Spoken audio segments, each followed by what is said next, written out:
hey, we got this new powerful anti-cheating tool for our game. That's awesome. It needs to have more power over your computer than you, though. Oh, well, I guess that makes sense. It's also going to be running all the time. Wait, why not just while the game is running? Oh, and if you delete the game, it doesn't delete the anti-cheat.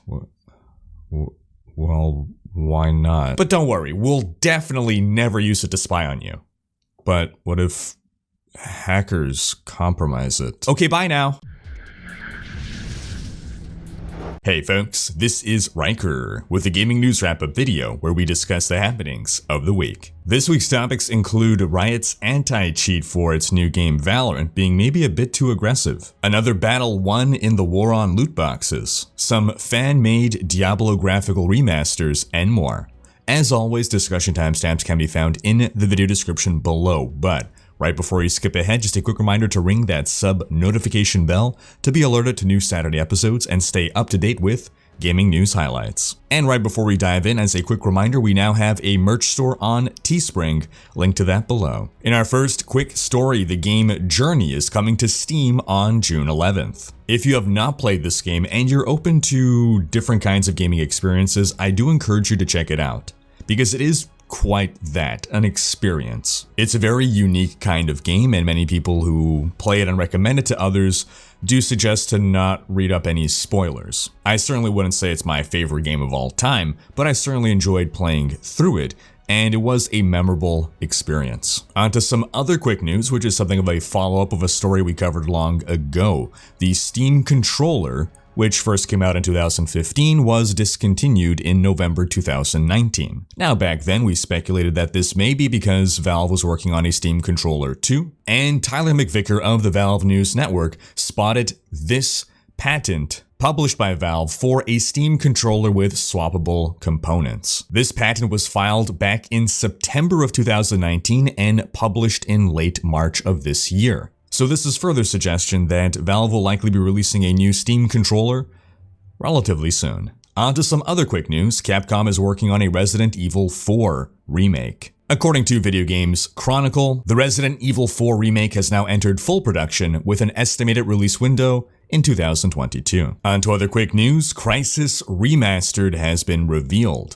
Link to the reveal trailer in the video description. But the game will be coming to PC, PS4, Xbox One, and most surprisingly, Nintendo Switch. I could only imagine the lawsuits that'll ensue when Nintendo Switches running Crysis will turn to molten metal in people's hands and sear their bones off. Speaking of hot messes, a mod for Half-Life Alyx has released that enables you to play the game without VR. It was only a short while ago that Valve prophesied that, yes, someone would eventually come out with such a mod, and this specific pre-alpha mod is a collection of configuration tweaks that will get Half-Life Alyx running on a desktop with a mouse and keyboard. But according to PC Gamer, it's janky and kind of a mess. You have to input a bunch of console commands to get it working. Many of the game's features just don't work at all outside of VR. And quote, you can play, but in all honesty, it's not a whole lot of fun. Nonetheless, if you're desperate to experience Half-Life Alyx, link to the mod in the video description below. Next, an update on the war on loot boxes. This is a story we've been covering for years now. And to give a brief recap of everything,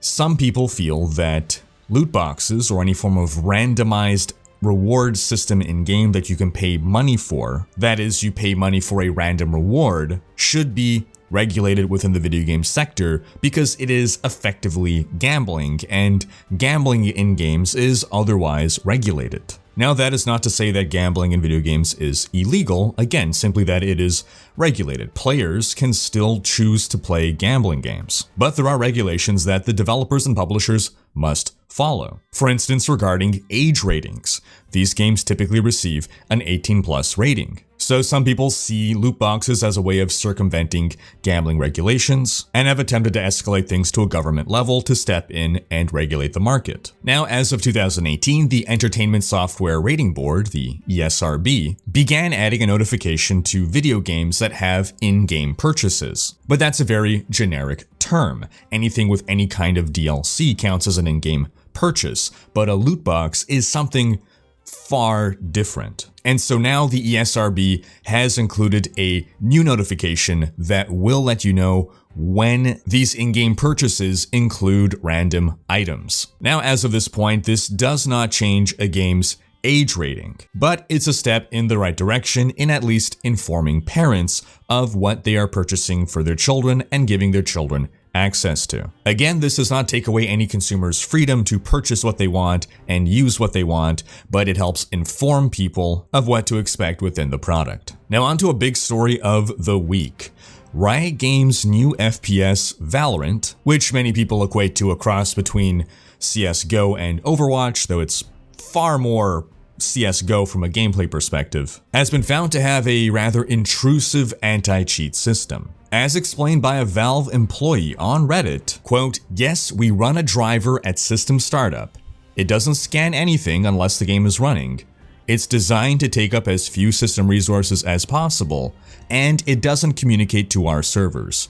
You can remove it at any time." Well, despite the claims that it uses as few system resources as possible, people have allegedly been coming forth and saying, hey, I'm getting worse performance in these games, not even just Valorant, but other games. And despite Riot's claim that you can remove it at any time, if you delete Valorant, it doesn't delete the anti-cheat. You have to go in and find the anti-cheat and delete that separately. So yes, technically it is true that you can delete it at any time. However, will the average end user know to go in and seek it out specifically? Or will they just assume, well, I deleted the game, the anti-cheat should be gone as well? Now, what we know about this anti-cheat is that it is a kernel-level driver that runs at ring 0. And that's just fancy talk for this thing has more power over your computer than an administrator-level user. When you boot up your computer, this thing is running before you have even logged in. You're at your login screen and this thing is already doing stuff. For instance, potentially keylogging your password. But of course, Riot wouldn't do anything like that. We trust that Riot Games, which is fully owned by Chinese conglomerate Tencent, would never use this to spy on us in any way. But no matter how much we trust Riot's intentions, then what about hackers? What happens if this tool becomes compromised? Now we have this backdoor running on player systems at all times that hackers can use to gain total control over your computer, steal all your data, log all your passwords, access your banking information. And this, of course, is all in the name of ensuring that there are no cheaters on Valorant, except whoops, there are. Now, there are other anti-cheat programs that operate almost as oppressively, in that they gain that same level of control over your system. However, they tend to only run while the game is active. They will boot when the game boots and they will shut down when the game shuts down. It's fine and dandy for Riot to say, well, users are free to remove this from their system at any time, when the average user is not tech savvy enough to consider doing anything beyond uninstalling the game to remove any potentially malicious software running on their system.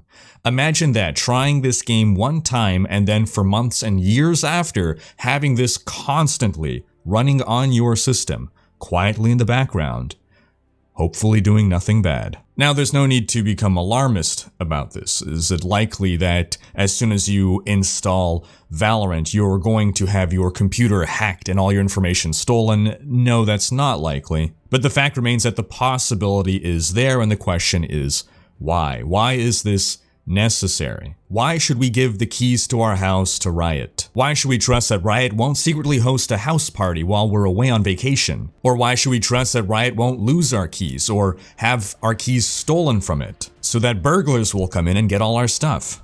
Is attempting to prevent cheating in a game so important that it's worth that level of risk to players? Sound off in the comments with your thoughts. And lastly, onto some Diablo news. Environment artist Tony Dorotic created in Unreal Engine a remastered version of Diablo 2's Kurast docks. I find it especially impressive how faithful this is to the original game. I can completely see something like this being used for an actual Diablo 2 Remaster. And speaking of remasters, graphic designer Bence Minori created this remake of the original Diablo 1 trailer. It is at once incredibly faithful to the original, while also adding in some new content and changes that definitely enhance the trailer. I will link this trailer in the video description. I will link the original Diablo 1 trailer in the video description as a comparison. And lastly, I wanted to call your attention to a forum post by acting community manager Cedra, who posted, quote, "To increase account security, we'll be updating Battle.net on April 15th to allow your account password length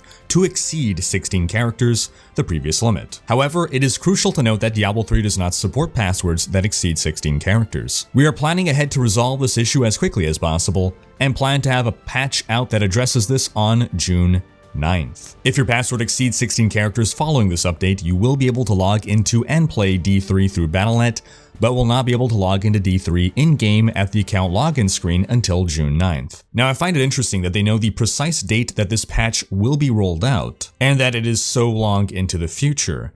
This makes me speculate, could this be the date of the rollout of the next full Diablo patch, the one that would come just ahead of the new Diablo season? Could it be that rather than send out an incremental update before, they're just saving everything for the next major patch? And it's on that speculative note that we'll end this video. But do be sure to have checked out last week's video where we gave an update on BlizzCon 2020. Thanks for watching. Special thanks to my Twitch, Patreon, and YouTube supporters for making these videos possible. If you like what you see on this channel and want to support the creation of more content, you can consider pledging on YouTube or Patreon and unlocking behind the scenes content, monthly virtual hangouts, and more. If you enjoyed this video, please share it, check out these other videos, and subscribe to join Rhykker's Raiders for more gaming content.